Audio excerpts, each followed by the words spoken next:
जय हिंद दोस्तों, आपका स्वागत है आपके अपने channel MSF army news and history पर। आज आपको बहुत ही दुख के साथ बताना पड़ रहा है कि छत्तीसगढ़ के बालोद जिले के डोंडी ब्लॉक का ग्राम फागुंदा का निवासी STF जवान वसित कुमार रावटे शहीद हो गए। 34 वर्षीय वसित कुमार रावटे सन 2016 में STF में भर्ती हुए थे। भर्ती होने के बाद ट्रेनिंग पूरी करने के बाद STF में अपनी सेवाएं दे रहे थे। शहीद वसित कुमार रावटे की शादी लगभग 5 साल पहले सन 2019 में खिलेश्वरी के साथ हुई थी। इनके 2 बेटियां हैं। बड़ी बेटी मीरा 3 साल की और जिज्ञासा 1.5 साल की है। शहीद वसित कुमार रावटे के परिवार में उनके माता पिता, एक भाई, पत्नी और 2 बच्चियां हैं। बड़ा भाई प्रीतम जो कि घर पे ही खेतीबाड़ी का काम करते हैं। आपको बता दें कि शहीद वसित कुमार रावटे हाल फिलहाल छत्तीसगढ़ में नक्सलवाद एरिया में अपनी ड्यूटी कर रहे थे। रविवार को बीजापुर के नेशनल पार्क में DRG STF और बस्तर फाइटर्स की संयुक्त टीम और माओवादियों के बीच मुठभेड़ हो गई। मुठभेड़ में 31 माओवादियों को मौत के घाट उतार दिया, लेकिन वसित कुमार रावटे मुठभेड़ में घायल हो गए। आसपास के साथियों ने उन्हें तुरंत ही नजदीकी अस्पताल में भर्ती करवाया, लेकिन वह देश के लिए शहीद हो गए। वसित कुमार रावटे शहीद तो हो गए, लेकिन जाते जाते कई माओवादियों को खत्म कर गए। जैसे ही परिजनों को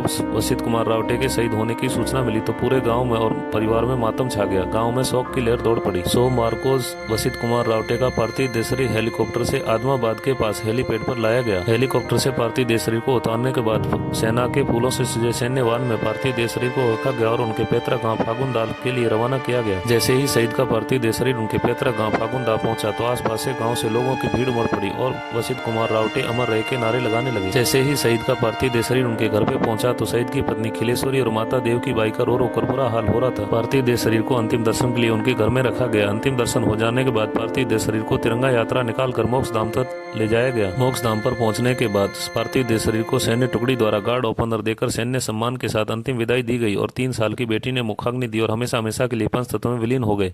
हम सलूट करते हैं, नमन करते हैं देश के ऐसे वीर जवान को जो देश की रक्षा करते करते अपने प्राण न्यौछावर कर देते हैं। जय हिंद।